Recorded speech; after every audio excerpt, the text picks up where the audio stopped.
Hey everyone, welcome. My name is Rebecca Pickens. I'm a certified book coach and developmental editor, and I'm host of Self-Editing Essentials, a group coaching program for writers who have finished or almost finished writing their novel or memoir and are ready to start learning about the art of self-editing.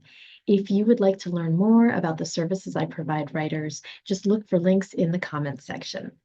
Every Tuesday, I take questions from my clients, from the people in my group coaching program, from newsletter subscribers, and I try to answer those questions here. If you have a question you would like to ask me about writing, publishing, editing, stick it in the comments section and I will do my best to get to it. So this question comes from Ralph. He's asking, is passive voice always a mistake? And I really like this question because I think that he is getting to something underneath his question. I think he's using some critical thinking and unpacking this statement, never use passive voice, which we hear in writer circles all the time. If you've been writing long enough, you know that there are exceptions to every rule and that there aren't really any absolutes. It's not so much never ever do something, but rather understand how to do it, why you're doing it, what impact it will have on your writing. So passive voice is a perfect example of advice that has its place.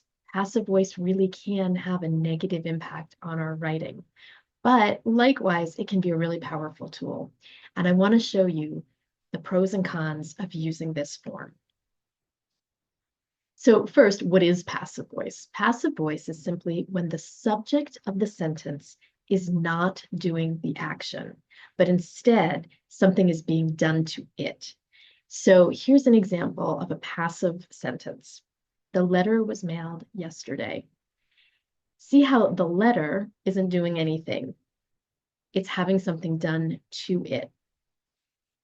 An active version of this same that illustrates the same point. She mailed the letter yesterday. She is the subject of this sentence and she is doing the action. Now, here's what passive voice is not.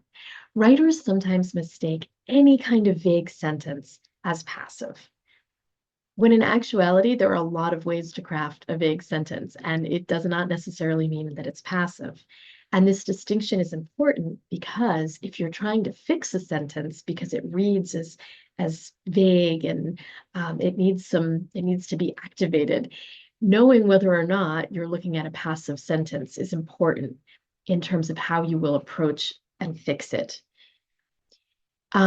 We often also think that if the word was pops up in the sentence, that we can assume it is a passive sentence. And while that is a good indicator, oftentimes that you're looking at a passive sentence, it's not always the case. For example, he was running is past progressive, not a passive sentence. So my tip for you would be simply identify the subject and the verb in your sentence. If the subject is receiving the action, it's passive.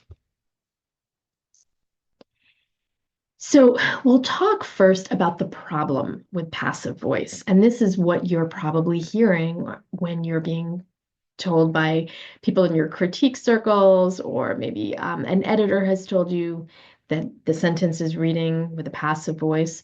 These are the concerns that they may be speaking to. Passive voice can result in a lack of clarity.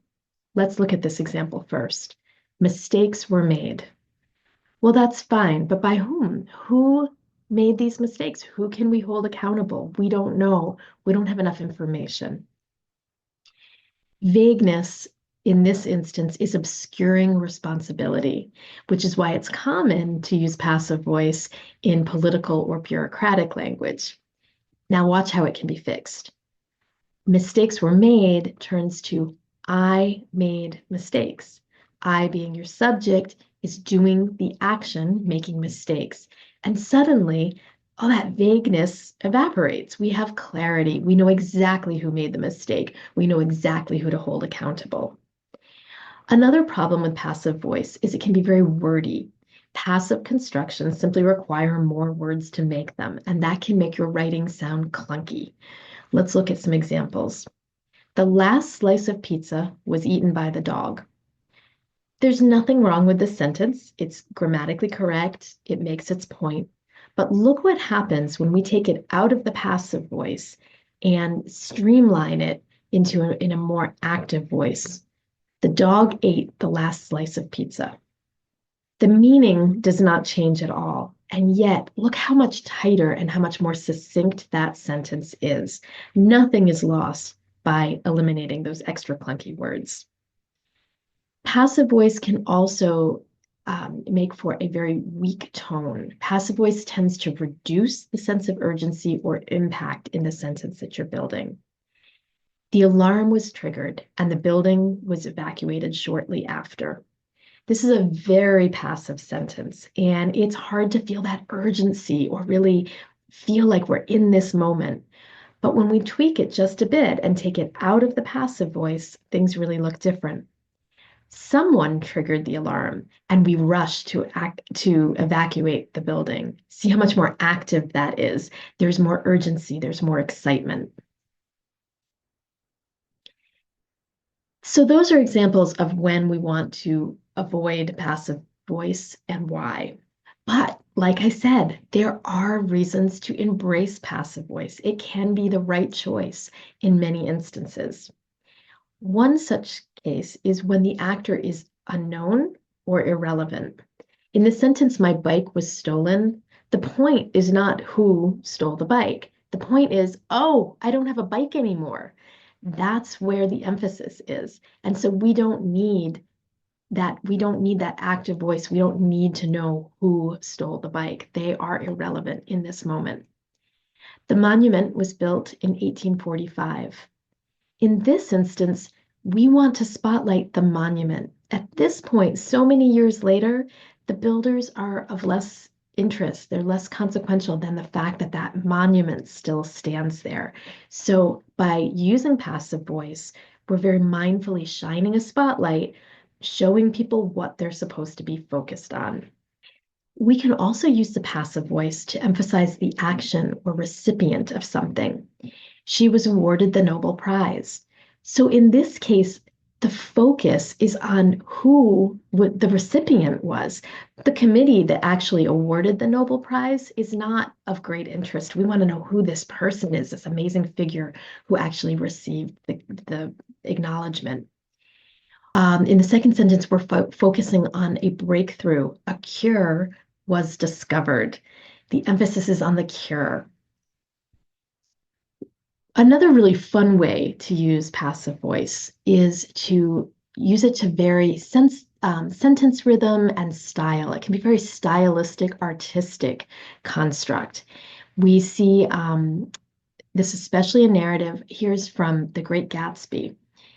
He had discovered that Myrtle had been killed, run over by a car. So in this instance, the passive voice is drawing the attention to this horrible event rather than to the driver. It's the consequence here that it's getting spotlighted. Finally, we can use passive voice to create suspense or mystery.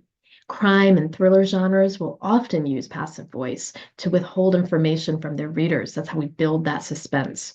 The door was left open. Ooh, who left it open? What does all of this mean? We don't want to know yet. That's what the whole book is about. So withholding information by using the passive voice can be very impactful. So the key here is knowing which voice you're choosing and why. You want to evaluate your sentences to decide which form you're going to use. So some of the questions that you'll want to ask yourself is, who or what deserves the spotlight in that given sentence? We've shown lots of examples today about the way that choosing your voice is going to shift that spotlight in different places. Is there a good reason to leave the actor out?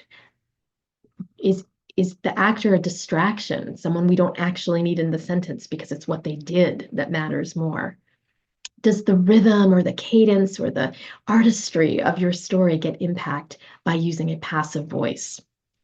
So I want to end this by saying use your passive voice sparingly, but purposefully. So passive voice, when we use it strategically, is like a flashlight that spotlights the thing we want our readers to look at. It's a really cool tool, actually. It's not something to avoid. It's not something to be afraid of. It's just something to use thoughtfully.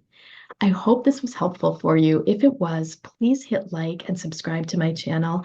I will be dropping new content every Tuesday. And again, if you have a question, please stick it in the comments. I would love to hear it.